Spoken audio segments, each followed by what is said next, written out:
Welcome to On the Beat. Today I'm joined by doctors from Gastroenterology Associates of Columbus and Starkville. So sitting with me today, Dr. Ricky Johnston and also Dr. William Gillespie. And we have, in the past episodes when we have sat down, we've talked about colon cancer awareness, the importance of screening. So today we're going to talk about the colonoscopy. Everybody's favorite topic. Yes, but it's so important to know what you're walking into sure. and how to prepare. So how do you tell people to get started with the entire process? Well, we tell them why we're going to do it for one and how important it is to have it done. Because sometimes getting people there, you got to convince them how important it is to be done. Yeah. But the procedure itself, people are sedated, they're put to sleep with some IV medication while they're resting comfortably and not remembering anything about what we're doing. We have a long flexible tube that has a light and a camera on it. We go in through the rectum and advance it through the colon. If we see any polyps while we are in there, they are removed during the procedure all at one time. We remove the scope and people wake up a few minutes thereafter and it's over. And then you're done. Quick and easy. And then you get your food, right? That's right, After then you get to that. go eat. What would you say is the biggest concern people have about the process? You're not asleep that long, right? No, it typically takes maybe 20 to 30 minutes. Yeah, not long at all. And most people are totally asleep, don't feel anything, don't realize what's going on. And then afterwards, anesthesia wears off very quickly. Most people don't feel loopy all day.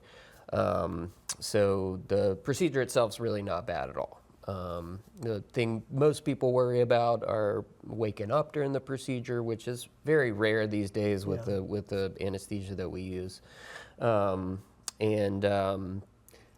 people are worried about what we're going to find. That's true. I don't want you to find something bad, or they're worried about potential complications, which are low risk, but there are complications, and some people don't want to do the prep.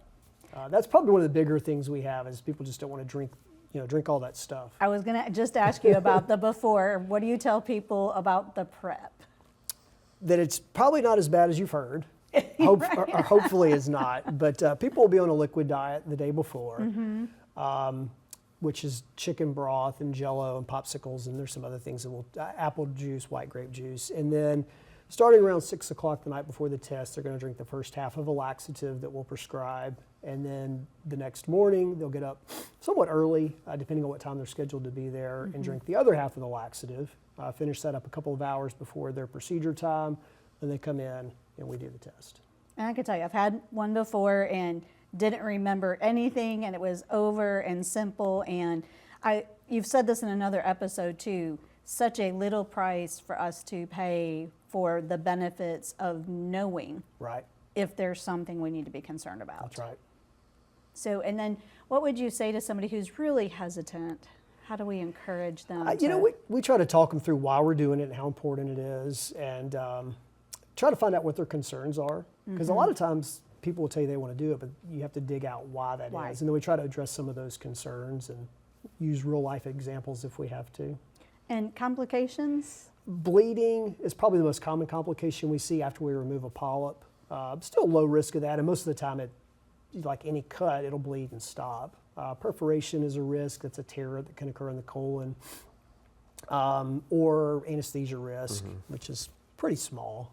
But yeah, painless, quick, takes 24 hours maybe total between prep and doing the procedure, but glad that that's available for people. Yeah. Right. And generally, for a screening exam, very well covered by insurance. It doesn't cost much. Good point. Good point. Thank you both very much for being here. And that's today's On the Beat. If you would like to reach out to the doctors, their contact information is at the bottom of your screen.